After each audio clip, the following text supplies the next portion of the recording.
हिंदुस्तान ही में नहीं, सिर्फ पाकिस्तान और बांग्लादेश में ही नहीं, बल्कि पूरी दुनिया के अंदर चले जाइए, वर्ल्ड का रिकॉर्ड देखिए।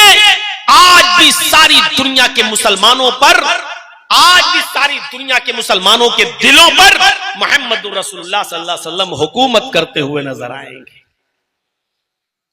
इतना बड़ा हुक्मरान जिसकी हुक्मरानी इंतकाल के 1400 साल के बाद भी चल रही हो, और इंशाअल्लाहुल अजीज कयामत की सुबह तक उसकी हुकूमत हमारे दिलों पर चलती रहेगी।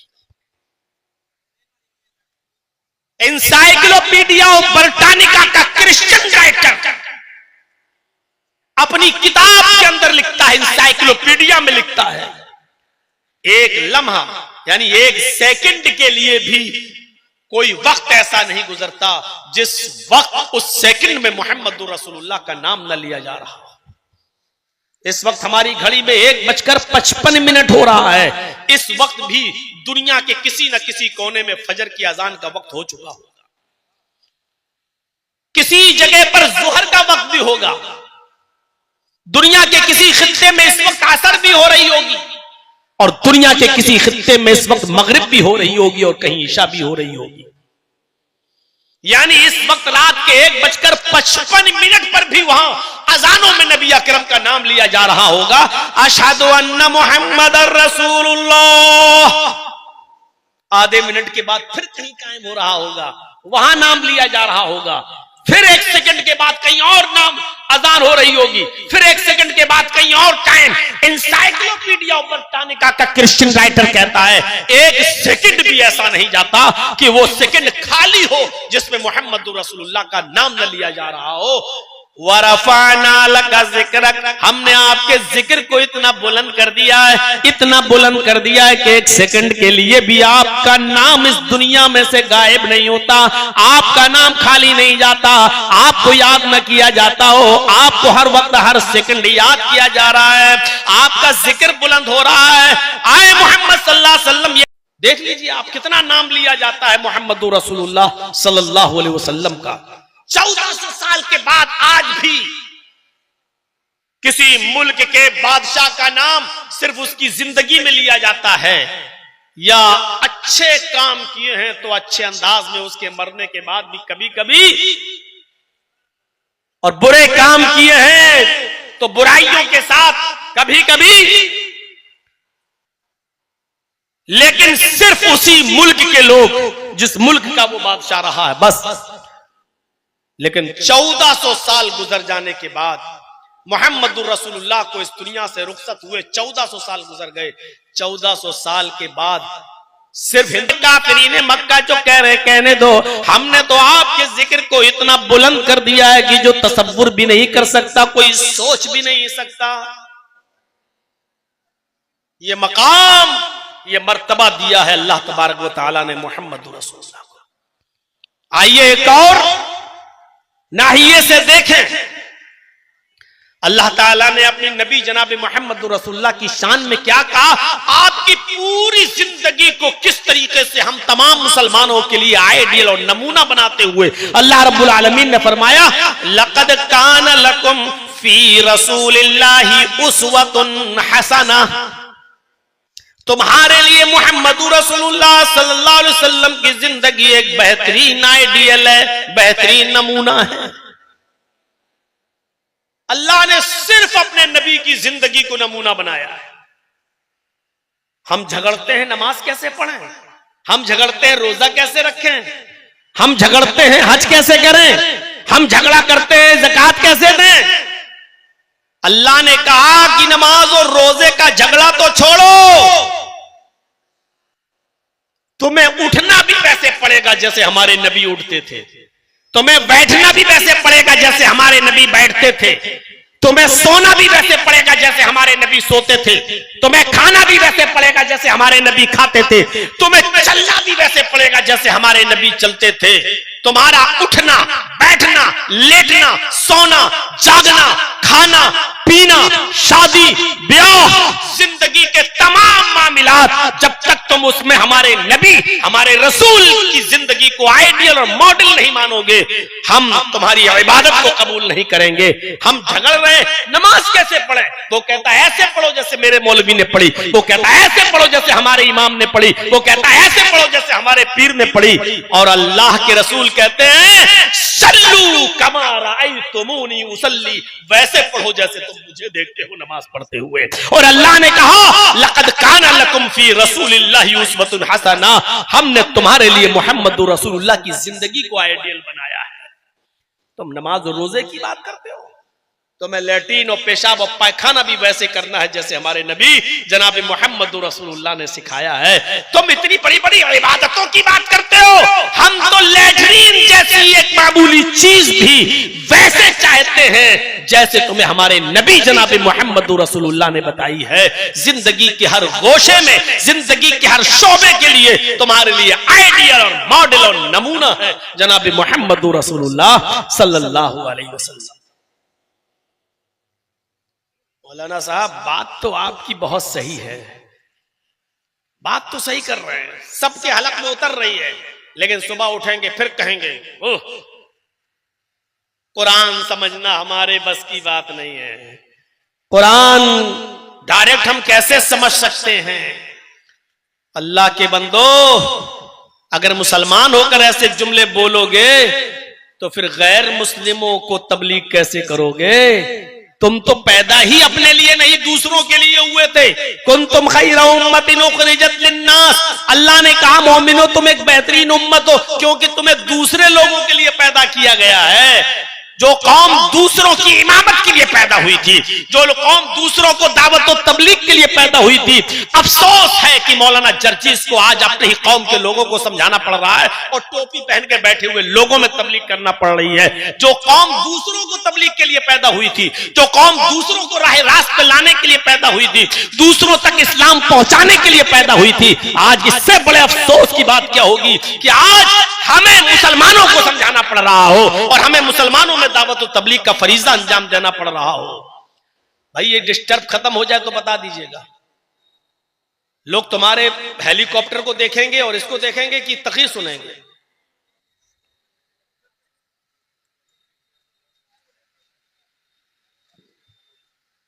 बस हो गए, जन्नतुल फिरदौस में जाओगे अब सीधे। तो मेरे भाइयों, मैं अर्ज यह कर रहा हूं, हमें और आपको समझना चाहिए कि पहले रसूल के मकाम को समझें। रसूल है कौन? उनकी हैसियत क्या है? क्या ऐसी कोई शख्सियत है जिस पर इत्तेफाक किया जा सके मोहम्मद रसूलुल्लाह को छोड़कर? कोई बात होगी, हमारे चाहने वाले और हमारे मुरीद कहेंगे कि मौलाना जर्जीस की बात मान लो, दूसरे मौलाना के मुरीद कहेंगे नहीं हमारे मौलाना ने सही कहा उसकी बात मान लो। एक कहेगा मेरे बुजुर्ग की बात मानो वो सही, दूसरा कहेगा नहीं मेरे बुजुर्ग की बात मानो वो सही। मेरे भाइयों ये इख्तिलाफ तो रहेगा। तुम्हारे बुजुर्ग को मैं अपना बुजुर्ग नहीं मानता, मेरे बुजुर्ग को आप अपना बुजुर्ग नहीं मानते, तुम्हारे मौलवी की बात मैं नहीं मानता, मेरे मौलवी की बात आप नहीं मानते। ठीक है ये इख्तिलाफ चलेगा, लेकिन फिर फैसला करेगा कौन? कोई एक शख्सियत तो ऐसी होनी चाहिए जिसको आप भी माने हम भी माने और जिस पर सब लोग आंख बंद करके फैसला कर ले कि नहीं नहीं इनकी बात मानेंगे। नहीं, ये हमारे भी हैं और आपके भी हैं, ये आपके भी बुजुर्ग हैं और हमारे भी बुजुर्ग हैं। मुझे बताओ ऐसी शख्सियत सिवाय मोहम्मद रसूलुल्लाह के कोई है? क्या कोई कह सकता है कि मोहम्मद रसूलुल्लाह तुम्हारे हमारे? नहीं मेरे भाइयों, दुनिया में कोई ऐसा नहीं, ना हनफी ना मालिकी ना शाफी ना मालिकी ना हम्बली ना शाफी ना अहले हदीस ना बरेलवी ना शिया ना सुन्नी, सब लोग इस बात को मानते हैं कि हम मोहम्मद रसूलुल्लाह सल्लल्लाहु अलैहि वसल्लम की बात सराखों पर, उनकी बात को माना जाएगा, वो हमारे भी बुजुर्ग हैं। तो एक शख्सियत, वही तो मैं कह रहा हूं कि पहले इस मकाम को समझो कि बात मानी किसकी जाएगी। तुम बात करते हो नमाज और रोजे कैसे रखे जाओ पड़े जाएं? हमने तो उठना बैठना लेटना सोना जागना खाना पीना हंसना खेलना कूदना, यहां तक के पेशाब व पैखाना शादी और ब्याह, जिंदगी के हर शोबे में हमने तुम्हारे लिए मोहम्मद रसूलुल्लाह सल्लल्लाहु अलैहि वसल्लम को आइडियल बना दिया है। यही वजह है कि अल्लाह के नबी सल्लल्लाहु अलैहि वसल्लम ने फरमाया जब तुम कहीं पेशाब और लेटरिन कज़ाए हाजत की जरूरत पेश आ जाए तो इतनी दूर चले जाया करो कि जहां कोई नजर ना आए और दरख्तों की आड़ में बैठकर तुम अपनी जरूरत से फारिग हो जाओ। और फिर आपने फरमाया कि तुम में से कोई भी शख्स कम से कम 3 पत्थर यानी 3 मिट्टी के ढेले या पत्थर से कम में इस्तंजा न करे, पेशाब और लेटरिन न करे, कम से कम 3 पत्थर होना चाहिए, 3 ढेले। तो इस जब हजरत सलमान फारसी ने नबी अकरम सल्लल्लाहु अलैहि वसल्लम की इस हदीस का जिक्र जब किया और लोगों को बताया कि हमारे नबी ने फरमाया, तो यहूदियों ने कहा था कि आए सलमान, क्या इतनी जाहिल कौम मिली है तुम्हारे नबी को जो पेशाब और पायखाना करने का तरीका भी नहीं जानती? इतनी अज्जड़ कौम मिली है तुम्हारे नबी को जिसको पेशाब और पायखाना करने का तरीका भी बताया जा रहा है कि वो कम से कम 3 पत्थर इस्तेमाल कर लें। तो हजरत सलमान फारसी ने इसका जवाब देते हुए कहा था, अल्हम्दुलिल्लाह, अल्लाह का शुक्र है, आए यहूदियों, तुम अपनी माँ के पेट से ये सब सीख कर नहीं आए थे। तुम जब बड़े होते गए तो तुम्हारी माँ तुम्हें बताती गई, बेटा ऐसे बैठो, बेटा ऐसे इस हाथ का इस्तेमाल करो, इस हाथ से बर्तन पकड़ो। तुम अपनी माँ के पेट से सीख के नहीं आए। अल्लाह का शुक्र है कि मुझे ऐसा रसूल मिला जो माँ बाप की तरह हम पर शफकत करता है, और माँ बाप जिस तरीके से उंगली पकड़ के चलना अपने बेटे को सिखाते हैं, अपनी औलाद को सब कुछ, उसी तरीके से हमारे नबी हमें बताते हैं कि ऐसे पानी पियो, ऐसे खड़े होकर चलो, और लेटरिन की जरूरत हो तो इतनी दूर चले जाओ कि कोई देख ना सके, और बाएं पैर पर जोर देकर बैठो, और फिर अल्लाहुम्मा इन्नी अऊज़ु बिका मिनल खुब्सी वल खबाइस पढ़ो। और यह भी फरमाया कि अगर पानी न मिल सके तो 3 ताक ढेलों का कम से कम इस्तेमाल करो इस्तिंजे के लिए। अल्लाह का शुक्र है कि माँ बाप की तरह हमें सिखाने वाले नबी मिले हैं। मेरे भाइयों, जिस नबी ने हमें पेशाब और पायखाना करने तक का तरीका बताया हो, उसने हमें नमाज नहीं बताई होगी, उसने हमें रोजा नहीं बताया होगा, उसने हमें हज नहीं बताया होगा, उसने हमें ज़कात देने का तरीका नहीं बताया होगा, उसने हमें शादी करने का तरीका नहीं बताया होगा, उसने हमें मर्दों की फील्ड क्या है और औरतों की फील्ड क्या है, क्या ये नहीं सिखलाया होगा? हमें और आपको सोचना चाहिए। लक़द काना लकुम फी रसूलिल्लाहि उस्वतुन हसना, ऐ मेरे हबीब, ऐ लोगों, हमने तुम्हारे लिए मुहम्मदुर रसूलुल्लाह सल्लल्लाहु अलैहि वसल्लम की जिंदगी में बेहतरीन आइडियल रखा है, नमूना रखा है। कयामत के दिन अल्लाह ये नहीं पूछेगा जोहर की 10 पढ़ी थी कि 12 पढ़ी थी। कयामत के दिन अल्लाह ये नहीं पूछेगा इशा की 7 पढ़ी थी कि 17 पढ़ी थी। कयामत के दिन अल्लाह ये नहीं पूछेगा तरावी 20 पढ़ी थी कि 8 पढ़ी थी। मैं किसी चीज को ना सही कह रहा हूं, ना गलत कह रहा हूं, ना मैं मुफ्ती हूं। इतना जो मैं बस जो बताना चाह रहा हूं, कोई आदमी अपने ऊपर न ले। कयामत के दिन अल्लाह ये नहीं पूछेगा। कयामत के दिन अल्लाह ये कहेगा कि तूने ये नमाज उस तरह पढ़ी या नहीं जिस तरह मेरे नबी जनाब मोहम्मद रसूलुल्लाह सल्लल्लाहु अलैहि वसल्लम ने बताई है। इसलिए कि मैंने आइडियल और नमूना किसी मुल्ला, मौलवी, पीर, वली, इमाम, मुहद्दिस को नहीं बनाया था। हमने आइडियल और नमूना मोहम्मद रसूलुल्लाह सल्लल्लाहु अलैहि वसल्लम को बनाया था। ये पूछेगा अल्लाह, मोहर किसकी है? अमेरिका की मोहर लगा दो अपने नोट पर, जबकि करेंसी वहां की महंगी है। आपके मुल्क में चल जाएगा वो नोट? नहीं चलेगा। अब आपको इतनी लंबी, इतनी स्टैंडर्ड मोहर लगी है अमेरिका की, फिर भी नहीं चल रहा, नहीं चलेगा। क्यों?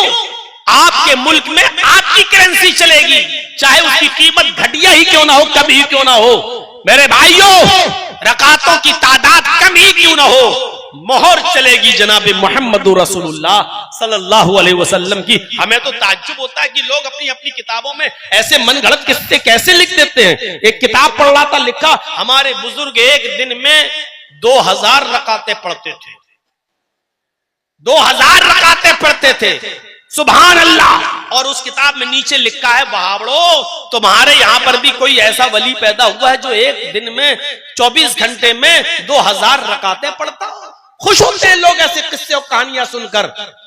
मैंने किसी जलसे में कहा था, उसका जवाब देते हुए, अल्हम्दुलिल्लाह, ऐसा कोई आदमी हमारे यहां पैदा नहीं हुआ जो एक दिन में 24 घंटे में 2000 रकातें पढ़ता था। ये नमाज थी। आप थोड़ा सा अपने दिमाग पर जोर लगाओ, अल्लाह अकबर। बहुत जल्दी भी पढ़ोगे तो आप कम से कम स्पीड ये तो रखोगे ना, सुभानक अल्लाहुम्मा व बिहम्दिका व तबारक अस्मुका व तआला जद्दुका व ला इलाहा गैरुक, औज़ु बिल्लाहि मिनश शैतानिर रजीम, बिस्मिल्लाहिर रहमानिर रहीम, अल्हम्दुलिल्लाहि रब्बिल आलमीन, अर्रहमानिर रहीम, मालिकि यौमिद्दीन, इय्याका नअबुदु व इय्याका नस्तईन। ये स्पीड तो रखोगे कम से कम, कि ये भी नहीं रखोगे। और फिर आप पढ़ के देखिए, आप 4 रकात आपको 5-6 मिनट से कम नहीं लगेंगे। चलो 1 मिनट की 1 रकात मान लो, तो 4 रकातें कितनी हो गई? 4 मिनट। अब आप जोड़ लीजिए 1 घंटे में कितनी हुई? 60 रकात। जब 1 घंटे में 60 हुई तो 24 घंटे में कितनी होगी? 1 मिनट की 1 रकात भी मान लो तो 24 घंटे में 1440 के आसपास हो रही है, 1500 मान लो। जब 1 मिनट की 1 रकात आप पढ़ेंगे तब 24 घंटे में 1400, 1450, 1500 हो रही हैं। और हजरत पढ़ते कितनी है? 2000। अब इनसे पूछो कि तुम नमाजें पढ़ रहे थे या बाबा रामदेव वाली एक्सरसाइज कर रहे थे? जैसे बाबा रामदेव पेट हिलाता, 1 2 3, ये रकातें तुम्हारी थी। कौन सी नमाज तुम पढ़ रहे थे? और नीचे लिखा, वहाबड़ो क्या ऐसा वली तुम्हारे यहां पर भी पैदा हुआ? अल्हम्दुलिल्लाह, ऐसा खुराफाती वली तुम्हें मुबारक हो, हमें अहले हदीसों को नहीं। तुम लो इसको अपनी पॉकेट में रखो, संभाले रहो इसको। और वो भी 1440 रकातें कब होंगी? जब 1 मिनट की 1 रकात मानोगे। कब होंगी? जब हमारे बाबा लैट्रीन न करने जाते हो तब। अगर लैट्रीन करने गए तो 10 रकातें कम कर लो, 10 मिनट तो लगेंगे। खाना खाने अगर बैठ गए, 10 मिनट खाना खाने में लग गया तो 10 रकातें और कम कर लो। और 24 घंटे में अगर 2 घंटा भी सोया होगा, 2 घंटा कम से कम, तो 120 रकातें तब कम कर लो। मेरे भाइयों, हर मिनट पर 1 रकात कम करते जाओ तो वो भी नहीं हो रही। 24 घंटे में 1440 रकातें तब होंगी जब पेशाब छोड़ो, लैट्रीन छोड़ो, और जो है सोना छोड़ो, खाना छोड़ो, पीना, सारी चीजें छोड़ो, तब जाकर 1440 रकातें हो रही हैं। मेरे भाइयों, आप अंदाजा लगाइए हम और आपका किन लोगों को फॉलो कर रहे हैं। इसीलिए अल्लाह के नबी जानते थे, अल्लाह ताला के ने जो आपको इल्म दिया था उसके एतबार से, तो आपने फरमाया सल्लू कमा रायतुमूनी उसल्ली, नमाज वैसे मत पढ़ना जैसे और लोग पढ़ते हो मनमानी, नमाज वैसे पढ़ना जैसे तुम मुझे देखते हो नमाज पढ़ते हुए, जैसे तुम मुझे देखते हो। तो आइडियल और मॉडल कौन है? मोहम्मद रसूलुल्लाह सल्लल्लाहु अलैहि वसल्लम। और कयामत तक रसूल की जिंदगी हमारे लिए आइडियल रहेगी। इसका मतलब यह है कि कयामत तक मोहम्मद रसूलुल्लाह का नाम भी बुलंद रहेगा। आइए एक और आयत पढ़ रहा हूं, देखिए अल्लाह तबारक व तआला ने मोहम्मद रसूलुल्लाह सल्लल्लाहु अलैहि वसल्लम की इत्तिबा करने का हुक्म भी दिया, बल्कि अल्लाह ताला ने नबी की इत्तिबा को अपनी मोहब्बत से जोड़ लिया है। अल्लाह ने डायरेक्ट ये नहीं कहा कि मुझसे मोहब्बत करो। अल्लाह ने कहा अगर मेरी मोहब्बत चाहते हो, अगर तुम ये चाहते हो कि अल्लाह तुमसे मोहब्बत करे, तो तुम्हारे लिए जरूरी है कि तुम मेरे नबी जनाब मोहम्मद रसूलुल्लाह की इत्तिबा करो। इत्तिबा दलील क्या है? कुल इन कुंतुम तुहिब्बूनल्लाह फत्तबिऊनी युहिब्बुकुमुल्लाह। कुल, आए नबी फरमा दीजिए, कुल आए नबी कह दीजिए, इन कुंतुम तुहिब्बूनल्लाह, अगर तुम अल्लाह से मोहब्बत करना चाहते हो, इन कुंतुम तुहिब्बूनल्लाह, अगर तुम अल्लाह से मोहब्बत करना चाहते हो, फत्तबिऊनी, तो पहले मेरी इत्तिबा करो। और सुनो अल्लाह ताला ने कितना बड़ा मकाम बताया है अपने नबी मोहम्मद रसूलुल्लाह का। कहा अगर तुम अल्लाह से मोहब्बत करना चाहते हो, यानी अल्लाह ने अपनी मोहब्बत का मायार ही बताया है कि रसूलुल्लाह से की इत्तिबा करो। कुल इन कुंतुम तुहिब्बूनल्लाह, अगर तुम अल्लाह से मोहब्बत करना चाहते हो, फत्तबिऊनी, तो पहले मेरी इत्तिबा करो। इत्तिबा का मतलब नक्शे कदम पर चलो, मेरी इत्तिबा करो। और जब तुम मेरी इत्तिबा करोगे तो इसका रिजल्ट क्या होगा, इसका नतीजा क्या निकलेगा? युहिब्बुकुमुल्लाह, जब तुम मेरी इत्तिबा करोगे तो अल्लाह भी तुमसे मोहब्बत करने लगेगा। अल्लाह ताला ने अपनी मोहब्बत का मायार यही बताया है कि तुम मेरे रसूल की इत्तिबा करो। जब तक तुम मोहम्मद रसूलुल्लाह की इत्तिबा नहीं करोगे, अल्लाह भी मोहब्बत नहीं करेगा। दुनिया में कितने लोग, कौन ऐसा मुसलमान है जो चाहे कि अल्लाह हमसे मोहब्बत नहीं करे? कोई ऐसा है जो चाहता है? और जिस दिन अल्लाह मोहब्बत करना छोड़ देगा, मेरे भाइयों, दुनिया के अंदर कोई एक घूंट पानी भी पी पाएगा? क्या अल्लाह की बनाई हुई जमीन पर एक सेकंड भी वो कदम रख सकेगा? नहीं रख सकता है वो, अगर अल्लाह गजबनाक हो जाए और अल्लाह गुस्सा हो जाए। तो अगर चाहते हो कि अल्लाह तुमसे मोहब्बत करे, अगर चाहते हो कि अल्लाह तुमसे मोहब्बत करने लगे, तो उसके लिए जरूरी है कि पहले हम सब जनाब मोहम्मद रसूलुल्लाह की इत्तिबा करें। और क्लियर कर दिया, जब तक तुम रसूल की इत्तिबा नहीं करोगे, मेरे हबीब की इत्तिबा नहीं करोगे, अल्लाह भी तुमसे मोहब्बत नहीं करेगा। अल्लाह के रसूल सल्लल्लाहु अलैहि वसल्लम ने अपनी इताअत को दुखूल जन्नत का सबब बताया। अपनी इताअत को, रसूलुल्लाह की इताअत भी, अभी इत्तिबा हो गई है, अल्लाह ने इत्तिबा बता दी कि इत्तिबा किसकी करना है? रसूलुल्लाह की। और रसूलुल्लाह सल्लल्लाहु अलैहि वसल्लम ने फरमाया कि इताअत मेरी करोगे तो जन्नत में दाखिल होगे। इताअत, जो मैंने कह दिया वो करो, हर हाल में करना है। अगर मिन हैसुर रसूल हमने तुम्हें कुछ दिया है तो उसको लेना है, हर हाल में करना है। अल्लाह के नबी सल्लल्लाहु अलैहि वसल्लम ने फरमाया कि अगर तुम जन्नत में जाना चाहते हो, दुखूल जन्नत चाहते हो, जन्नत में एंट्री चाहते हो, तो पहले मेरी इताअत करो। बुखारी उठाइए, किताबुल एतिसाम बिल किताब व सुन्नह का चैप्टर खोलिए और किताबुल एतिसाम बिल किताब व सुन्नह के अंदर ये हदीस पूरी पढ़ जाइए। हजरत अबू हुरैरा इस हदीस के रावी हैं। वअन अबी हुरैरा रज़ियल्लाहु तआला अन्हु अन्ना रसूलुल्लाह सल्लल्लाहु अलैहि वसल्लम क़ाल कुल्लु उम्मती यदखुलूनल जन्नत इल्ला मन अबा क़ालू मन याबा या रसूलल्लाह क़ाल मन अतानी दखलल जन्नत व मन असानी फ़क़द अबा। अल्लाह के नबी सल्लल्लाहु अलैहि वसल्लम फरमाते हैं, मेरी पूरी की पूरी उम्मत जन्नत के अंदर दाखिल होगी। कुल्लु उम्मती यदखुलूनल जन्नह, मेरी पूरी उम्मत जन्नत के अंदर दाखिल होगी, इल्ला मन अबा, लेकिन वो दाखिल नहीं होगा जिसने मेरा इनकार किया। ऐसा कौन शख्स है जो अल्लाह के रसूल का इनकार कर दे? मुसलमान भी हो, कलमा भी पढ़ता और इनकार भी करे। अल्लाह के नबी सल्लल्लाहु अलैहि वसल्लम फरमाते, हाँ ऐसे लोग मेरी उम्मत में होंगे जो मेरा इनकार करेंगे, मुझे मानेंगे भी और इनकार करेंगे। उनकी दो क्वालिटी होगी, एक शख्स वो होगा जो मुझे मानने का दावा करेगा और इताअत भी करेगा, और एक शख्स वो होगा जो मुझे सिर्फ मानेगा लेकिन मेरी बात नहीं मानेगा, मेरी बात का इनकार करेगा, मेरी बात नहीं तस्लीम करेगा। फरमाया मन अतानी दखलल जन्नह, जिसने मेरी इताअत की वो जन्नत के अंदर दाखिल होगा। व मन आसानी फ़क़द अबा, और जिसने मेरी नाफरमानी की उसने मेरा इनकार किया। रसूलुल्लाह की नाफरमानी करने वाला रसूल को मानता ही नहीं है, रसूलुल्लाह का नाफरमान रसूल का इनकार कर रहा है। अल्लाह के नबी ने फरमाया मन अतानी दखलल जन्नत, जो मेरी इताअत करेगा वो जन्नत में दाखिल होगा। हजरत जुलैबीब का वाकया सुने हैं आपने? जुलैबीब जिनकी शक्ल सूरत बड़ी कबीह, बड़े काले कलूटे, जहां से रिश्ता आता, एक मर्तबा लड़की जब जुलैबीब को देखती तो कहती नहीं हम नहीं करेंगे इनसे शादी, रिश्ता टूट जाता। अल्लाह के नबी सल्लल्लाहु अलैहि वसल्लम ने जुलैबीब की हालत देखी तो सोचा कि जुलैबीब का निकाह होना चाहिए। इस्लाम लाने के बाद शक्ल सूरत की कोई हैसियत नहीं, छोटे बड़े की कोई हैसियत नहीं, काले गोरे की कोई हैसियत नहीं, अमीर और गरीब की कोई हैसियत नहीं।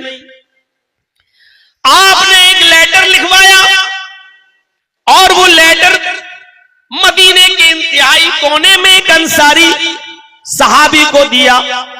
उनकी एक लड़की थी बहुत खूबसूरत, हसीनो जमील। जुलैबीब को वो लेटर देकर भेजा कि आए जुलैबीब इस लेटर को ले जाओ और उस अंसारी सहाबी को दे देना, उसके घर को दस्तक देना। अगर सहाबी बाहर निकले, अंसारी बाहर निकले तो मेरा सलाम अर्ज करना और ये लेटर दे देना। वो लेटर पढ़ेंगे और अपनी बेटी का निकाह तुम्हारे साथ कर देंगे। जुलैबीब उस लेटर को लेकर जाते हैं, उस खत को लेकर जाते हैं और मदीने के उस कबीले में, उस गांव में पहुंचते हैं। उस अंसारी का मकान पूछते हैं, दरवाजे को दस्तक देते हैं, अंसारी बाहर निकलता है। हजरत जुलैबीब ने सलाम किया, उन्होंने जवाब दिया। फिर कहा कि अल्लाह के नबी सल्लल्लाहु अलैहि वसल्लम ने आपको सलाम कहा है और ये खत दिया है। उस अंसारी ने जब उस खत को पढ़ा तो आग बगूला हो गया, कहने लगा जुलैबीब तुम्हारी हिम्मत कैसे हुई मेरे दरवाजे पर आने की? अपनी बेटी का निकाह मैं तुम्हारे साथ कर दूं? मेरी चांद जैसी खूबसूरत बेटी, मेरी चांद जैसी हसीनो जमील बेटी, और तुम अपनी शक्ल सूरत भी किसी आईने में देख कर आए हो, और मैं अपनी बेटी का निकाह तुम्हारे साथ कर दूं? नहीं हो सकता है। जुलैबीब ने कहा कि मुझे तो अल्लाह के रसूल ने भेजा है और कहा है कि ये लेटर दे देना, मैंने तो ये खत दिया है, बाकी आप समझ लें। ये आवाज उस बेटी के कानों में भी जाती है जो घर के अंदर से सुन रही थी। उसने अपने बाप को आवाज दी और कहा अब्बू जरा लेटर देखें। उसने उस खत को पढ़ा और पढ़ने के बाद कहने लगी अरे अब्बू जान, इस लेटर में तो सबसे पहले जो लफ्ज लिखा हुआ है, जो अल्फाज लिखे हुए हैं, वो ये लिखा हुआ है कि हाज़िही रिसालतुम मिन जानिब मुहम्मद रसूलिल्लाह सल्लल्लाहु अलैहि वसल्लम, कि ये लेटर, ये खत तुम्हें मोहम्मद अल्लाह के रसूल सल्लल्लाहु अलैहि वसल्लम की तरफ से दिया जा रहा है। इस लेटर के लफ्ज ये नहीं है, अल्फाज ये नहीं है हाज़िही रिसालतुम मिन मुहम्मद इब्न अब्दुल्लाह, इसमें ये नहीं लिखा कि मोहम्मद इब्न अब्दुल्लाह की तरफ से दिया जा रहा है। इस लेटर में लिखा है कि ये खत में मुहम्मदुर रसूलुल्लाह, अल्लाह के रसूल की तरफ से दिया जा रहा है। आय अब्बू जान, ये लेटर मोहम्मद इब्न अब्दुल्लाह ने नहीं, मुहम्मदुर रसूलुल्लाह ने दिया है। और रसूलुल्लाह का मतलब यह है कि उनकी हर बात को मानना हमारी जिम्मेदारी है। हाँ, अगर मोहम्मद इब्न अब्दुल्लाह की हैसियत से देते तो हम ठुकरा देते, छोड़ भी देते कि कोई गुनाह नहीं, लेकिन ये तो रसूलुल्लाह लेटर दे रहे हैं। आपकी दो हैसियतें, आपने मोहम्मद रसूलुल्लाह की हैसियत से ये लेटर दिया है। आए अब्बू जान, अगर आप मेरा निकाह जुलैबीब से नहीं करेंगे तो मैं अपने आप को जनाब मोहम्मद रसूलुल्लाह के सामने पेश कर दूंगी और कहूंगी कि मेरी पूरी जिंदगी आप पर निछावर है, आप जो हुक्म देंगे मैं करने के लिए तैयार हूं। आए मेरे अब्बू, इस्लाम लाने के बाद मैं अपनी मर्जी की मालिक तो न रही, इस्लाम लाने के बाद मैं अपने दिल की मालिक तो न रही। इस्लाम लाने का मतलब यह है कि मैंने अपनी लगाम जनाब मोहम्मद रसूलुल्लाह के हाथों में दे दी है। बाप ने जब अपनी बेटी का ये जुमला सुना तो कहने लगा बेटी जरा उसकी शक्ल सूरत तो देख, जरा उसके चेहरे की तरफ तो देख। लड़की ने जो जवाब दिया वो उर्दू की किसी शायर ने नकल कर किया है इस अंदाज में कि जब बाप ने कहा कि बेटी जरा इसकी शक्ल सूरत तो देख, जरा इसके चेहरे पर नजर तो डाल, तो लड़की कहने लगी न आने वाले को देख, न जाने वाले को देख, न आने वाले को देख, न जाने वाले को देख, देखना ही है तो खत के भेजने वाले को देख। माना कि शक्ल है इसकी बदसूरत, माना कि शक्ल है इसकी बदसूरत और जिस्म है इसका मांद, मगर खत का भेजने वाला तो है 14वीं का चांद। गोया कि बेटी ने इस अंदाज में अपने बाप को समझाया और बाप अपनी बेटी को लेकर मोहम्मद रसूलुल्लाह के पास आए। पूरा वाक़या ज़ादुल मआद में पढ़ लीजिएगा। अल्लामा इब्न क़य्यिम ने लिखा है कि फिर अल्लाह के रसूल ने उस बेटी का निकाह जुलैबीब से कर दिया और जुलैबीब के निकाह के बाद इस लड़की के साथ खैर और बरकत के दरवाजे खुल गए। तो उस जमाने की हमारी बेटियां इस तरीके की हुआ करती थी कि अपने आप को अल्लाह के रसूल सल्लल्लाहु अलैहि वसल्लम के हुक्म के ताबे कर दिया करती थी। इस तरीके की इताअत का जज्बा था। ये हम इताअत करेंगे। ये 250, 300 आदमियों को शादियों में ले जाकर ये बाराती, ये चोरों को, डाकुओं को ले जाने वाले, ये बेचारे ये चले हैं आज इनको समझाते हुए 25 सालें हो गई हैं, 25 सालें। लेकिन जो पहले था वही अब था, वह जो पहले था। कोई पूछे कि जर्जी साहब आपने सबसे पहली तकरीर कब की? और अब मैंने सबसे पहली तकरीर की थी बंबई के अंदर। उस वक्त मेरी उम्र थी 17 साल 10 महीना। बाल ठाकुरे के खिलाफ।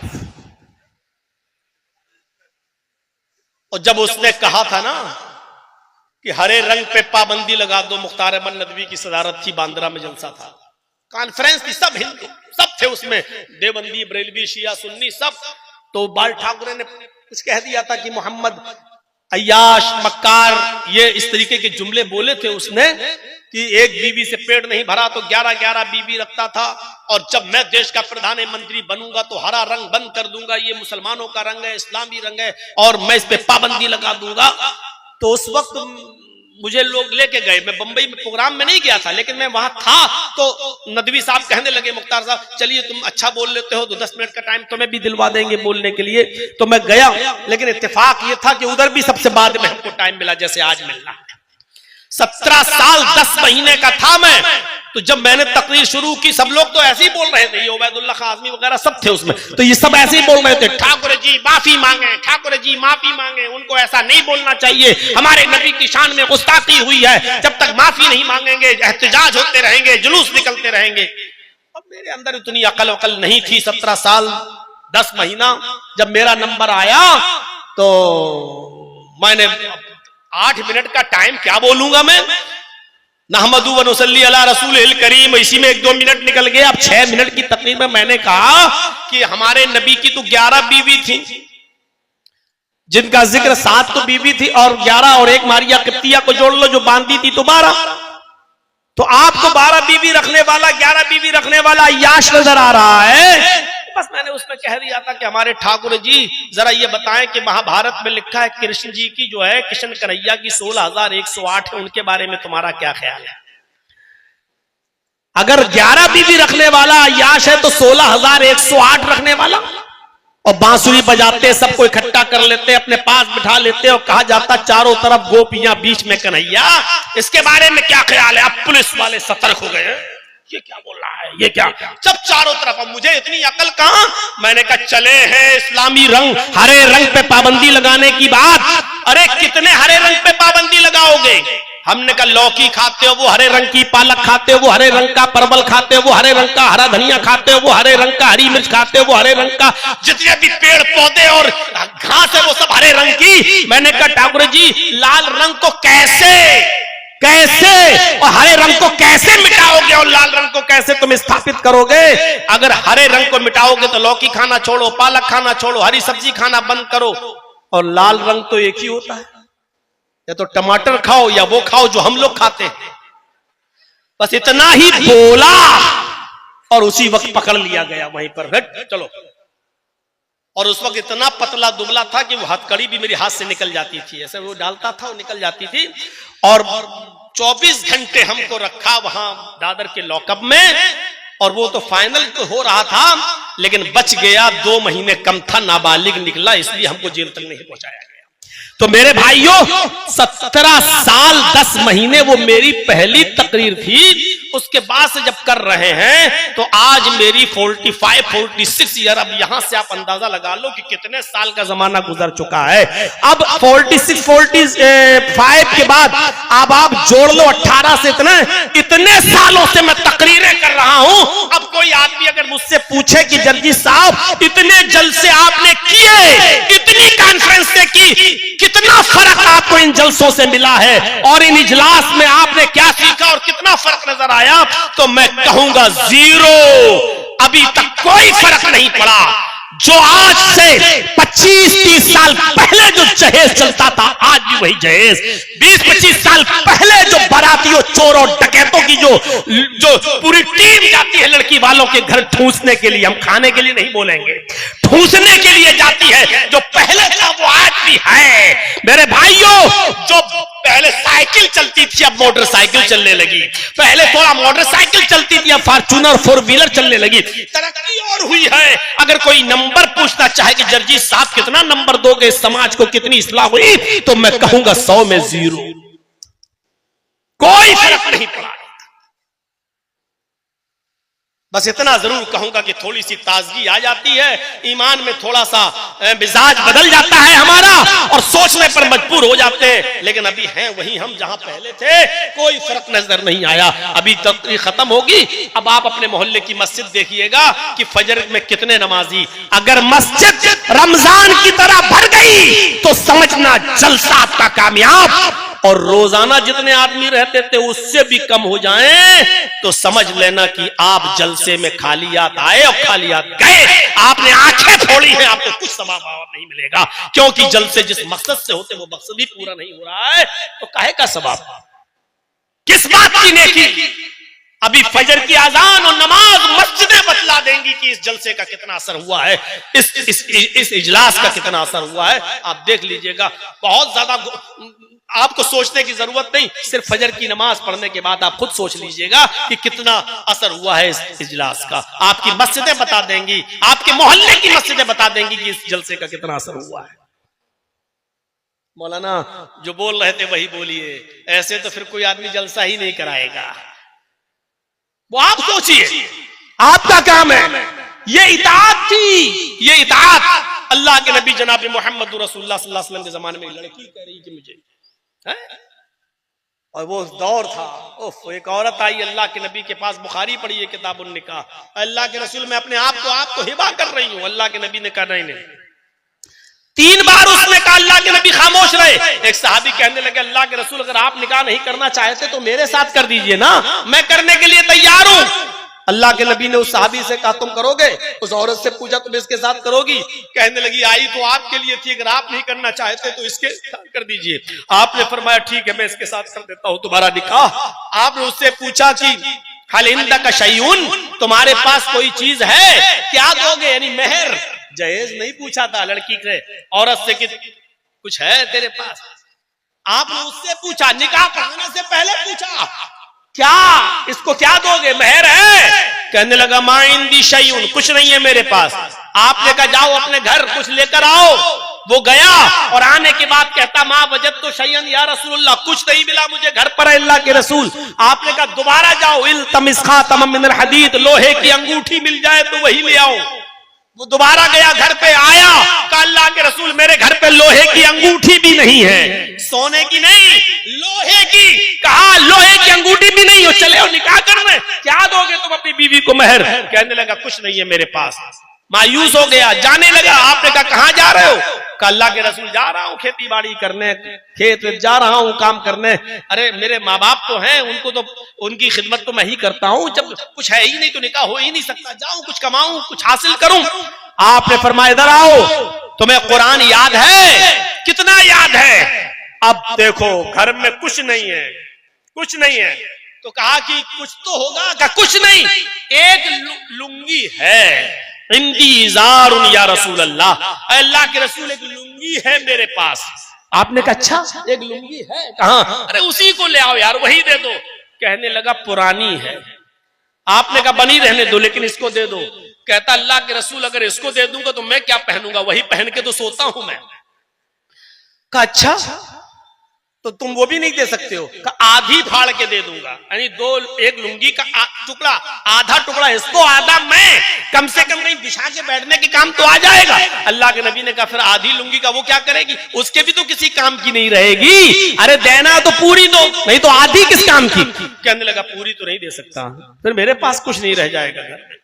अल्लाह के नबी सल्लल्लाहु, गौर कीजिए, एक लुंगी पुरानी और शादी करने का सपना, शादी करने का ख्वाब, कोई सोच सकता है ये इस्लाम की सादगी पर?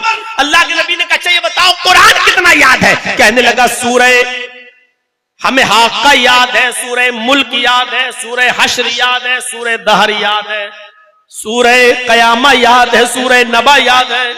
अल्लाह के नबी सल्लल्लाहु अलैहि वसल्लम ने जब उसकी जबान से ये सूरतों के नाम सुने तो आपकी आंखों में आंसू आ गए। रोते हुए कहते हैं कि इतनी सूरतें तुम्हें याद हैं? फरमाया हाँ। कहिए तो मैं सुनाऊं।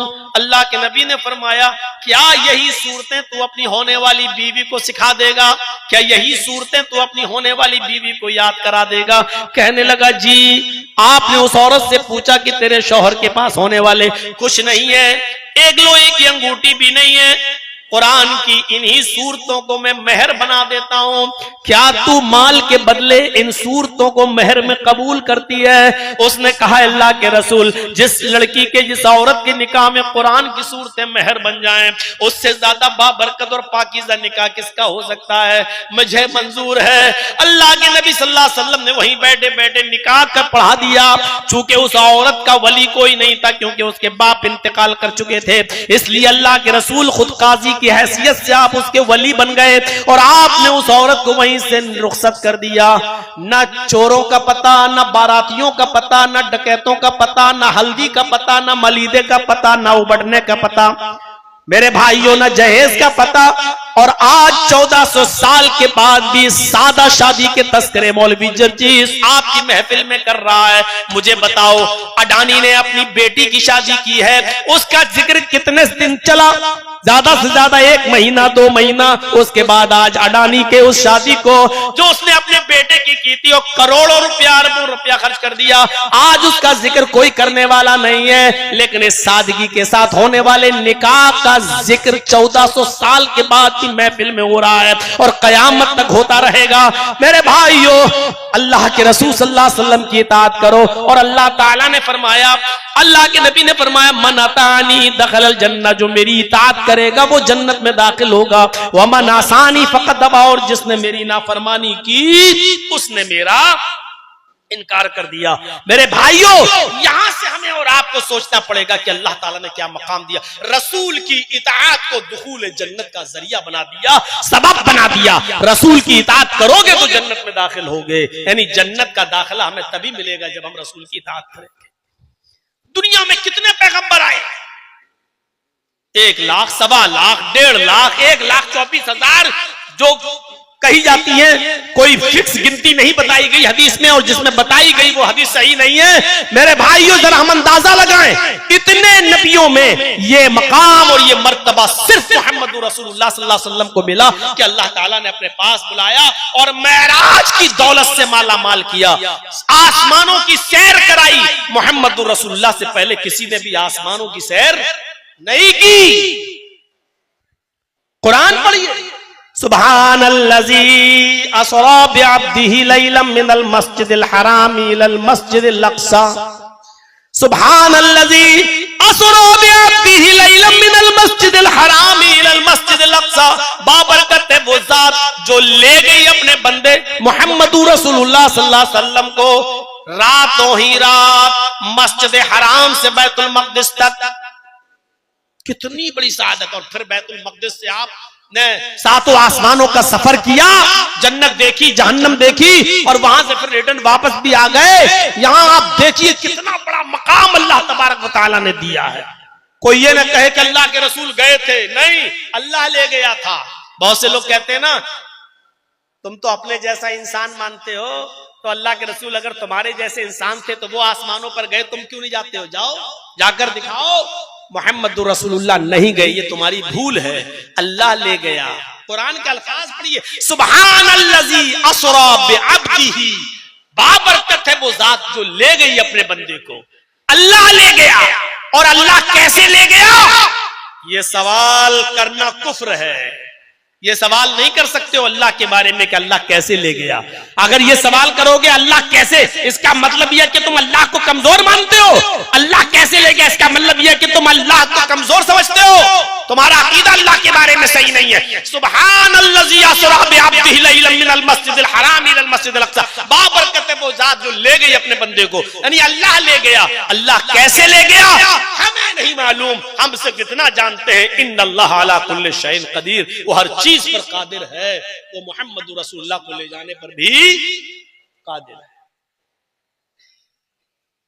जब बैतुल मक़दिस पहुंचे, मकाम देखो, हजरत जिब्राइल अलैहिस्सलातु वस्सलाम ने वुजू करवाया। अल्लाह के नबी बैतुल मक़दिस में पहुंचकर वुजू कर रहे हैं। आपकी नजर पड़ी, तमाम पैगंबर बैठे हुए, सफे लगाए हुए। आपने पूछा ये कौन है? जिब्राइल अलैहिस्सलाम ने कहा ये अंबिया किराम है, ये सारे पैगंबर हैं। अल्लाह रब्बुल आलमीन ने इनको दुनिया में बैतुल मक़दिस में भेज दिया है। अल्लाह के नबी सल्लल्लाहु अलैहि वसल्लम ने जब वुजू बनाया तो जिब्रील ने हाथ पकड़ा और हाथ पकड़कर मुसल्ले इमामत पे खड़ा कर दिया। आपने फरमाया जिब्रील मुझे यहां कहां खड़ा कर रहे हो? फरमाया मैंने आपको मुसल्ले इमामत पे खड़ा कर दिया है। अल्लाह के नबी ने पूछा जिब्रील मुझे क्या करना है? कहा आपको नमाज पढ़ाना है। कहा इनको क्या करना है? मेरे पीछे जो ये तमाम सफे लगाए बैठे हुए हैं इनको क्या करना है?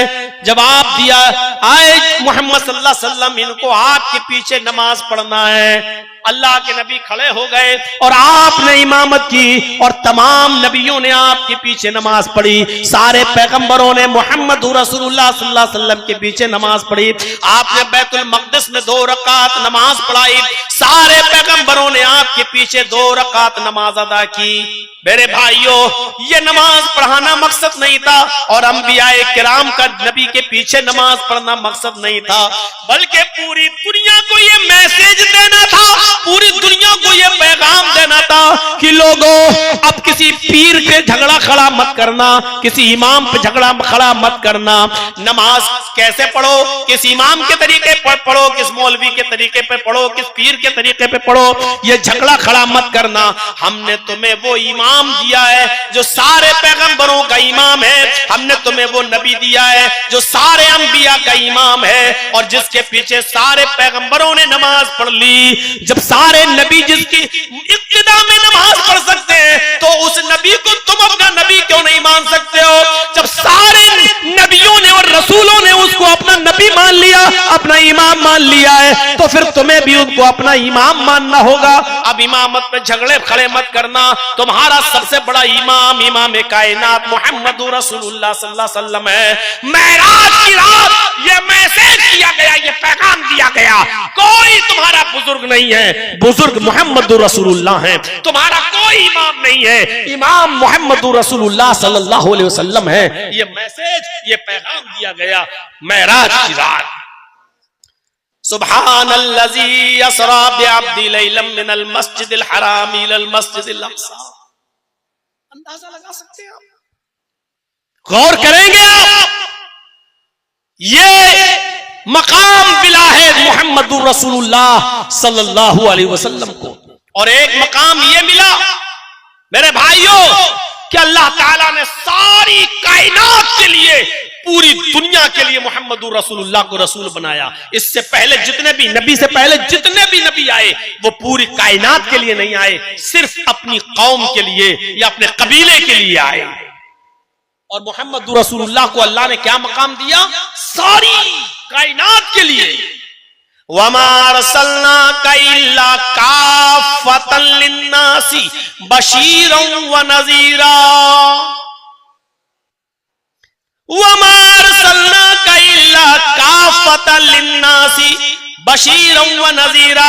आए मोहम्मद सल्लल्लाहु अलैहि वसल्लम, हमने आपको सारी कायनात के लिए खुशखबरी देने वाला और अल्लाह के अजाब से डराने वाला बनाकर भेजा।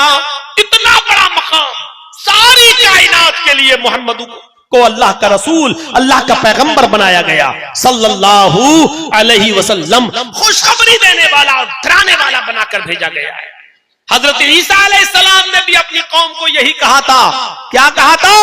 वइज़ क़ाल ईसा इब्नु मरियम या बनी इस्राईल इन्नी रसूलुल्लाहि इलैकुम मुसद्दिक़न लिमा बैना यदैया मिनत तौरात व मुबश्शिरन बिरसूलिन याती मिन बाद इस्मुहु अहमद। ईसा अलैहिस्सलाम ने कहा मेरी कौम के लोगों, आए इस्राइल के बेटो, आए बनी इस्राइल, मैं तुम्हारी तरफ अल्लाह का रसूल बनाकर भेजा गया हूं, सिर्फ बनी इस्राइल के लिए। या बनी इस्राइल इन्नी रसूलुल्लाहि इलैकुम, मैं तुम्हारी तरफ अल्लाह का रसूल बनाकर भेजा गया हूं, सिर्फ अपनी कौम के लिए। लेकिन मुसद्दिक़न लिमा बैना यदैया मिनत तौरात, तौरात की तस्दीक करता हूं, मूसा अलैहिस्सलाम को नबी मानता हूं, रसूल मानता हूं। तौरात आसमानी किताब है, इसकी पुष्टि करता हूं, इसकी तस्दीक करता हूं। वह मुबश्शिरन बिरसूलिन याती मिन बाद इस्मुहु अहमद, और तुम्हें खुशखबरी सुनाता हूं एक ऐसे रसूल की जो मेरे बाद आएगा, उसका नाम अहमद होगा, उसका नाम अहमद होगा। सबके लिए अल्लाह के नबी सल्लल्लाहु अलैहि वसल्लम ने फरमाया कि मैं तुम सब की तरफ अल्लाह का रसूल बनाकर भेजा गया हूं। मोहम्मद रसूलुल्लाह सबके लिए। अल्लाह के नबी सल्लल्लाहु अलैहि वसल्लम ने फरमाया कि 5 चीजें ऐसी हैं जो मुझे दी गई, मुझसे पहले किसी नबी को नहीं दी गई। ओतीतु खम्सन लम युतहुन्ना अहदुन क़ब्ली। मुस्लिम शरीफ की हदीस के अल्फाज है, अल्लाह के नबी सल्लल्लाहु अलैहि वसल्लम ने फरमाया 5 ऐसी चीजें जो मुझे अता हुई हैं, मुझसे पहले ये 5 चीजों में से कोई चीज किसी नबी को नहीं दी गई। क्या है वो 5 चीजें? 5 चीजों पर गौर करिए। पहली चीज तो यही है कि सबके लिए अल्लाह के रसूल, कान कुल्लु नबी युबासु इला कौमी खासतन व बुइस्तु इला कुल्लि अहमरा व अस्वद। अल्लाह के नबी फरमाते पहली चीज क्या है कि अल्लाह ने जितने भी नबी दुनिया में भेजे वो अपनी कौम के लिए, खास अपनी कौम के लिए भेजे। इला कौमी खासतन, वो सिर्फ अपनी खास कौम के लिए आए। वबुइस्तु इला कुल्ली अहमरा व अस्वद, लेकिन मैं हर सुर्ख व सयाह के लिए आया। यानी मुझे अल्लाह ताला ने सबके लिए, सारी कायनात के लिए, हर काले गोरे के लिए, हर सुर्ख व सयाह के लिए मुझे रसूल बनाकर भेजा। पहली खुसूसियत क्या है कि मुझे सबका रसूल बनाकर भेजा गया है। एक ये 5 चीजें जो बता रहा हूं किसी को भी खड़ा करके पूछ सकता हूं, ताकि पता चले कि इस रात के 2:45 बजे कौन गौर से सुन रहा है, कौन नहीं सुन रहा है। ये 5 चीजें याद रखना। पहली चीज बता दी सबके लिए, हर नबी आया अपनी कौम के लिए और मोहम्मद रसूलुल्लाह आए सबके लिए, पहली चीज। दूसरी चीज पर गौर कीजिए, व उहिल्लत लियल गनाइम वलम तुहल्ल लि अहदिन क़ब्ली। दूसरी चीज, माले गनीमत को मेरे लिए हलाल किया गया।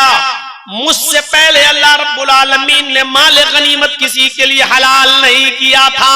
मुझसे पहले भी जितने नबी आए, जंगें हुई, लड़ाइयां हुई, और जो जंगों में माल लूटा जाता था, जो छोड़ के लोग भागते थे, वो किसी के लिए हलाल नहीं था। लेकिन अल्लाह रब्बुल आलमीन ने मेरे लिए, मेरे सहाबा के लिए जो जंगें लड़ रहे हैं उनके लिए माल गनीमत को हलाल करार दिया है। उहिल्लत लियल गनाइमु, हमारे लिए माल गनीमत को अल्लाह ने हलाल किया है। कितने लोग जो जंगों में लड़ते थे और भागते थे, माल छोड़कर, बीवी छोड़ के, बच्चे छोड़ के, इन सबको ले लिया जाता था, और जो औरतें पकड़ी जाती थी उनको लौंडी बना लिया जाता था। मेरे भाइयों, माले गनीमत को हलाल किया गया। तो पहली चीज अल्लाह के रसूल सबके लिए, आपकी बेअसत सबके लिए। दूसरी चीज माले गनीमत की हिल्लत, जो नबी अकरम से पहले किसी और नबी के लिए जायज नहीं था। तीसरी चीज पर गौर करो, व जुइलत लियल अर्जु तय्यबन व तहूरन व मस्जिदन अय्युमा रजुलिन अदरकतहुस सलातु सल्ला हैसु कान। तीसरी चीज अल्लाह के नबी सल्लल्लाहु अलैहि वसल्लम फरमाते हैं कि अल्लाह रब्बुल आलमीन ने मेरे लिए पूरी रूए जमीन पाक बना दी है। वह तहूरन, और पाकी हासिल करने की चीज भी बना दी है। वह मस्जिदन, और मस्जिद बना दी है। मुझसे पहले जितने भी पैगंबर इस दुनिया में आए वो सिर्फ अपनी इबादत गाहों में नमाज पढ़ सकते थे, कहीं और नहीं। लेकिन अल्लाह ने मेरे लिए सारी जमीन पाक कर दी है, बल्कि पाकी भी हासिल की जा सकती है। तहूरन, मसलन पानी नहीं मिल रहा वुजू के लिए, तो पाक मिट्टी पर हाथ मारो, फूको, तयम्मुम करो, चेहरे पे फेरो, दाया बाया हाथ एक दूसरे पर, तयम्मुम हो गया, आप नमाज पढ़ सकते हो। अल्लाह ने मेरे लिए इस जमीन को पाक भी बनाया है, और पाकी हासिल करने की चीज भी बनाया है, और मस्जिद भी बनाया है सजदा करने की जगह पे। कोई जरूरी नहीं है मस्जिद बहुत दूर है, अज़ान नमाज का वक्त हो गया, हम कहां जाएं? अय्युमा रजुलिन अदरकतहुस सलातु, कोई भी आदमी अगर उसको नमाज का वक्त पाले, अगर उसको नमाज मिल जाए, नमाज का वक्त उसके पास पहुंच जाए, सल्ला हैसु काना, तो जहां वो है वहां नमाज पढ़ ले। जिस जगह पर मौजूद है वो नमाज पढ़ ले, जिस जगह पर वो है वो नमाज अदा कर ले। ये फजीलत दी अल्लाह तबारक व तआला ने, जिस जगह पर है नमाज पढ़ ले। शुक्रिया अदा करो, शुक्र मनाओ। हमारी यूपी में नहीं हो, वरना सड़क पर भी नमाज नहीं पढ़ सकते, रोड पर भी नमाज नहीं पढ़ सकते हो। आएंगे कुछ अंधभक्त, डंडे मारेंगे, लाठी मारेंगे, नमाज। और मुसलमानों, इस वक्त बहुत ज्यादा होश के नाखून लेने की जरूरत है, जज्बात में बहने की जरूरत नहीं है। तुम्हारी तरफ से उठने वाला एक कदम भी, एक एक कदम पर नजर रखी जा रही है, एक गलती का इंतजार किया जा रहा है। इस वक्त बहुत अक्ल के नाखून लेने की जरूरत है, बहुत दूरअंदेशी और मसलहत से काम लेने की जरूरत है।